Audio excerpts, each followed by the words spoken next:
이번에 그 수련회 복장입니다. 제가 하나님의 전신갑주를 이렇게 입고 여러분들에게 설교를 하려고 미리 준비를 했어요. 또 믿음의 방패, 또 성령의 검. 자, 여기에 오늘 여러분들과 나눌 구원의 투구까지. 자, 좀 뭔가 복장이 갖춰진 것 같아요? 자, 제가 애를 씁니다. 이 나이에 여러분들과 이 하나님의 전신갑주가 도대체 뭔지, 지금까지 우리가 들었던 것이 어떤 의미를 갖고 있는지 이번 수련회 때 더 자세하게 여러분과 좀 나누려고 해요. 자, 일단 벗고 하겠습니다. 불편해서.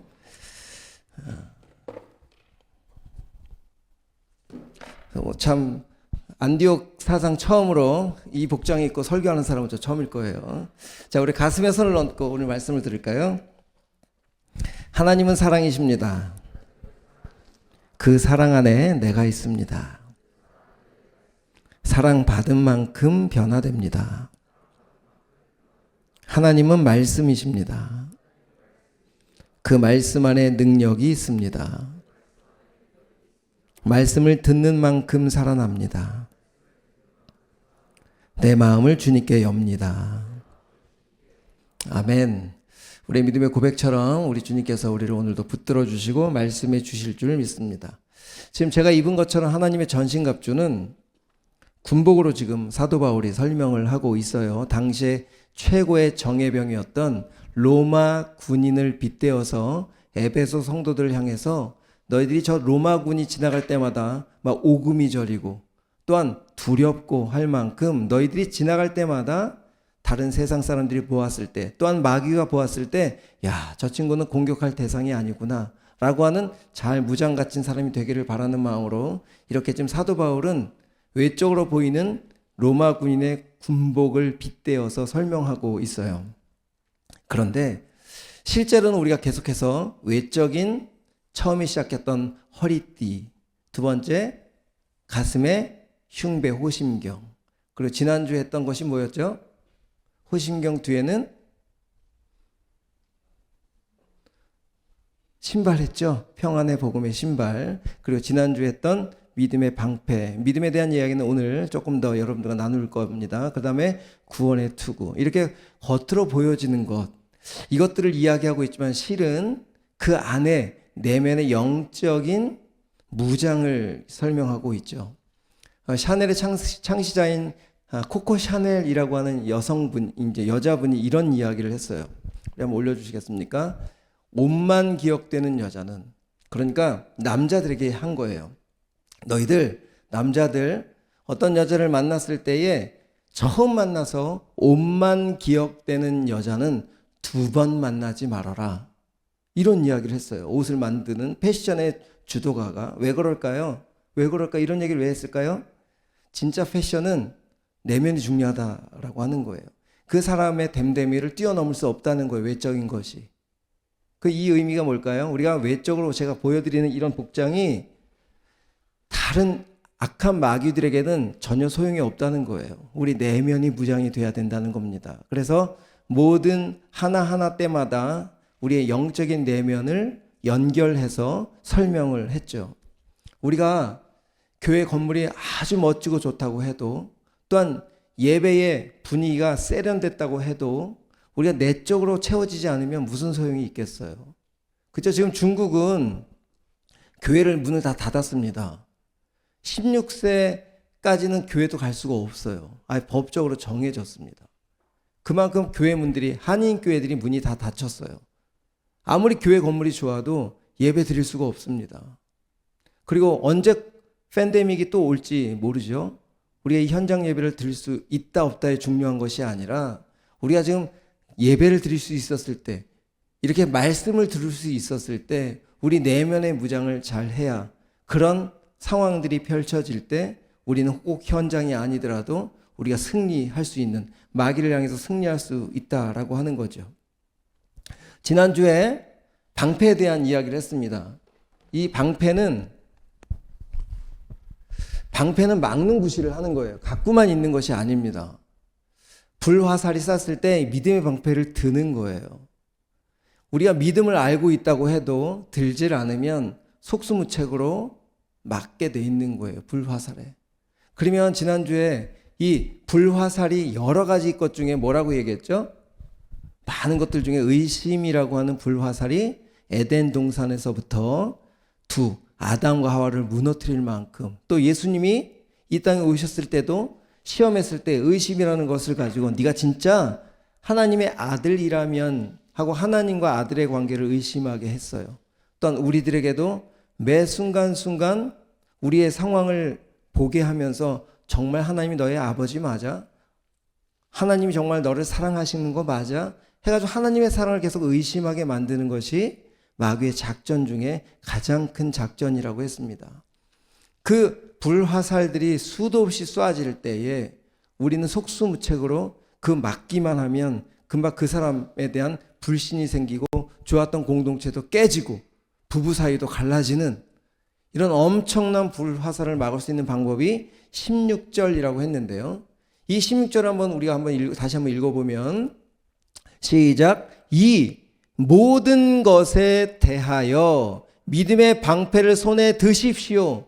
드십시오라고 하는 단어가 중요해요. 믿음의 방패를 내려놓는 것이 아니라 드는 거예요. 여러분 여기에 한 가지 설명을 해드릴게요. 여기 권투 하시는 분 혹시 취미로 하든 복싱이라고 하는 것은 가드를 올리는 겁니다. 그래서 각 코너에서 코치들이 가드 올려 하죠. 가드가 올리는 것이 왜 올립니까? 턱을 보호하기 위한 거예요. 왜? 턱에는 중추신경이 연결되어 있어서 턱에 정확하게 맞으면 기절을 하게 돼 있거든요.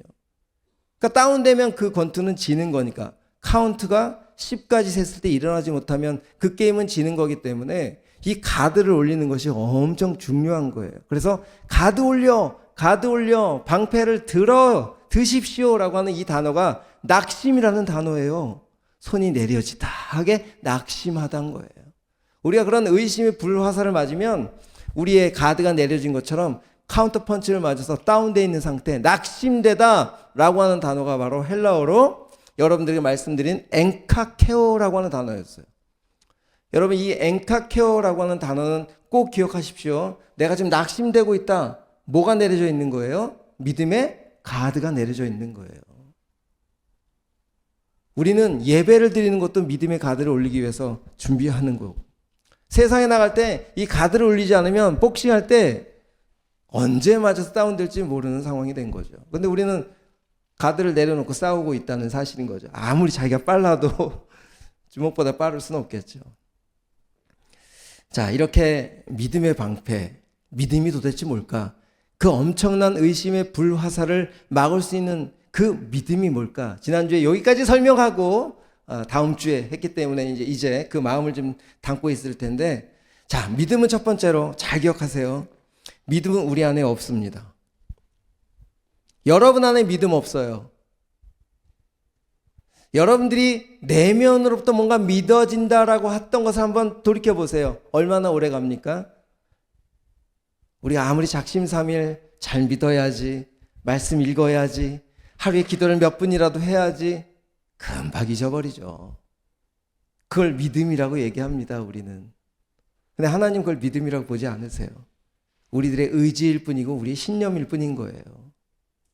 우리 이것을 가지고 뭔가 그럴듯하게 자기 열심을 내서 뭔가 기도를 10시간, 20시간씩 지켜내면 내가 믿음이 성장했다고 생각하는데, 여기에 방언으로 20시간을 떠들고 나가자마자 바로 낙심해요. 우리의 열심이 믿음이라고 착각하지 마세요. 자, 믿음은 그럼 뭘까요? 믿음 하는 헬라어 피스티스라고 하는 단어가 있어요. 피스티스는 신실함입니다. 하나님의 신실함. 여기에 따른 말씀을 하나 올려드릴게요. 로마서 3장 3절 말씀입니다. 자, 읽어보세요. 시작. 그런데 그들 가운데서 얼마가 신실하지 못했다고 해서, 사람들이 신실하지, 교회 안에 있는 사람들이 신실하지 못했다고 해서 무슨 일이 일어납니까? 그들이 신실하지 못했다고 해서 하나님의 신실하심이 없어지겠습니까? 우리의 상태와 상관없이 하나님의 영원한 변함없으신 신실함, 피스티스가 믿음이라고 헬라어로 번역했어요. 그럼 믿음은 어디에 있는 거예요? 하나님께 있는 거예요. 하나님께 있는 것이 믿음입니다. 이것이 우리에게 주어지는 거예요, 선물로. 그래서 이 피스티스라고 하는 명사형이 동사형으로 됐을 때 믿어지는 그 상황을 어떻게 하나님이 설명하느냐? 우리 믿다라고 하는 피스튜오라고 하는 단어로 바뀌는 거예요. 피스티스에서 동사형 피스튜오라고 바뀌는데 이 뜻은 설득하심이란 뜻이에요. 맡기는 이런 의미가 있어요. 그러니까 하나님의 설득하심으로 믿음이 우리에게 주어진다는 거예요. 우리 인생 가운데 찾아오셔서 계속해서 문을 두드리시는 거예요. 볼지어다 내가 문 밖에 서서 두드리노니. 내가 문을 열면 열을 때까지 우리 하나님은 끝까지 두드리십니다. 우리가 믿을 수 있을 때까지. 그러니까 하나님의 변치 않는 설득하심, 신실함이 있으시기에 믿음이 우리한테 주어질까요? 안 주어질까요? 주어진다는 거예요. 지금까지 성경적인 여러 우리 은혜를 누리는 우리 성경에 우리 선배들을 보면 오늘 우리 리더들에게는 야곱의 이야기를 먼저 했었어요. 야곱은 형을 속이고 아버지를 속이고 믿음 1도 없었어요. 자기의 축복을 누리려고 그렇게 형처럼 거짓말처럼 양의 털을 팔에다가 얹어가지고 눈먼 아버지를 속이고 그 축복을 받아냈죠. 그리고 형이 그것을 알고 죽이려고 하는 그 상황에 도망쳐서 어느 산 중턱에 돌베개를 메고 있을 때 하늘로부터 사다리가 내려오는, 하늘로부터 땅에 닿는 사다리가 내려와서 천사들이 오르락내리락. 그러면서 창세기 28장 15절에 내가 완성될 때까지 내가 너를 꼭 지켜낼 거야 하면서 하나님의 이 변함없는 신실하심을 그때도 보여주세요. 그리고 마침내 야곱이 이스라엘로 바뀌어서 이스라엘의 12지파의 아버지가 되죠. 이렇게 하나님의 변함없으신 신실함, 피스티스하고 설득해내심, 피스투스라고 하는 그 믿음이라고 하는 명사형과 동사형을 통해서 믿음은 우리에게 없다. 끊임없는 하나님의 설득하심과 끊임없는 말씀으로 인해서 우리 말씀을 듣는 우리에게 믿음을 선물로 주실 것이다 라고 확신을 하시는 거예요. 그리고 지금까지 그렇게 만들어 오셨습니다. 저도 마찬가지예요. 목회자 아들로 태어났지만 믿음 없었어요. 하지만 어느 날 하나님의 강권하심 속에 말씀을 듣는 동안에 하나님이 사랑이시라는 것이 정말 나도 모르게 믿어지는 경험이 있었던 것처럼 여러분에게도 반드시 하나님의 설득하심은 멈추지 않으신다는 사실입니다. 믿음은 나에게 있다 없다? 없다. 하나님 주실 것이다. 자, 그러면 이 에베소서 1장 13절 설득하심에 대한 이야기예요. 우리 세 번역으로 한번 읽어봅시다. 시작. 여러분도 그리스도 안에서 진리의 말씀 곧 여러분을 구원하는 복음을 듣고서, 자, 여기에 복음을 듣고서라고 하는 거니까 복음이 이미 이루어졌어요? 이루어지지 않았어요? 이루어졌으니까 말씀하시겠죠. 꼭 기억하세요. 하나님은 먼저 모든 것을 준비해 놓으셨다는 거예요. 믿음도 준비해 놓으셨어요. 은혜도 준비해 놓으셨어요. 그리고 그 준비된 것들을 계속 보여주시고 알려주셔서 마침내 그로 인하여 그리스도를 믿게끔 약속하신 성령이 우리 마음에 날인 믿게끔 도장 찍어주실 것이다 라고 설명하고 있어요. 자, 이렇게 믿음이란 단어 꼭 기억하십시오. 처음에 명사형 피스티스, 하나님의 신실하심, 변함이 없으신. 두 번째 동사형 피스튜스, 이건 뭐라고요? 설득해내심. 이렇게 하나님으로부터 시작된 설득하심이 우리에게 믿음이 주어진다라고 우리가 너무나 잘 아는 로마서 1장 17절 말씀이 그걸 증거하고 있는 거예요. 자, 더운가요? 나만 더운가? 졸면 안 돼. 아주 중요한 믿음에 대한 설명이니까 우리 다 같이 읽어봅시다. 이렇게까지 읽고 나왔는데 졸면 안 되지. 로마서 1장 17절 우리 읽어봅시다. 시작. 복음에는 하나님의 의가 나타나서, 의라고 하는 것이 정말 많은 이야기들이 품고 있지만 하나님의 일하심, 하나님의 은혜, 선하심, 하나님의 완성하심, 모든 것이 다 포함되어 있는 단어예요. 그런데 의가 나타나서 여기에 믿음으로 믿음에 이르게 하나니, 이 문장이 우리 헬라어로 한번 올려드릴까요? 여러분 한번 읽어보세요. 믿음으로 믿게 하나니, 에크 피스테오스 에이스 피스틴이라고 되어 있는 이 앞에 있는 믿음으로 믿음에 이르게 한다라고 하는 앞에 믿음으로가 우리가 지금까지 공부했던 피스티우스의 타동사예요. 그러니까 이 단어는 하나님의 신실하심과 하나님의 설득하심으로 인해서 우리에게 믿음, 두 번째 믿음으로 믿음에 이르게 하신다. 피스틴이라고 하는 우리에게 주어진다라고 하는 것을 이야기하는 거예요. 로마서 1장 10절 말씀이 이해됐죠? 이제 믿음은 하나님으로부터 신실함으로부터 시작되어서 우리에게 이루어지는 것이다. 이 로마서 1장 17절이 그런 근거로 말씀하시는 거죠. 하나님의 신실하심으로 시작된 그 믿음이 우리 안에 하나님의 설득에 의해서 믿어진 믿음이 된다라고 하는 것입니다. 그러니까 언제나 성경에서 말하는 믿음은 우리에게 있지 않습니다. 어디에 있다고요? 약속하신 하나님께 있고 또 그분의 인격에 있고 그분의 말씀에 있는 거예요.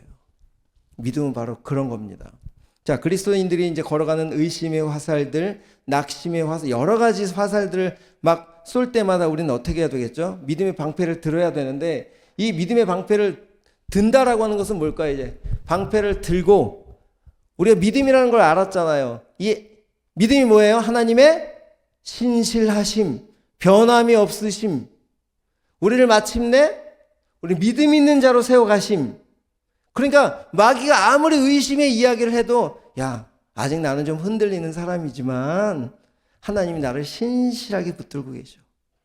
이 한마디면 마귀는 할 말이 없는 거예요. 왜? 하나님이 더 강하시니까. 여러분, 빌립보서 1장 6절 말씀입니다. 이게 우리 너무나 많이 아는 말씀이지만 이것을 우리가 하나님께서는 세 번역이 쉬운 성경이에요. 하나님께서는 여러분 안에서 선한 일을 시작하셨습니다. 이게 믿음의 신실하심, 하나님의 변함없으심, 설득하심을 시작하셨습니다 라고 하는 거예요. 그분은 끊임없이 일하고 계심으로 예수 그리스도께서 오시는 마지막 그날에 그 모든 선한 일을 확실히 완성하실 것입니다. 이 말씀을 들이대는 거예요.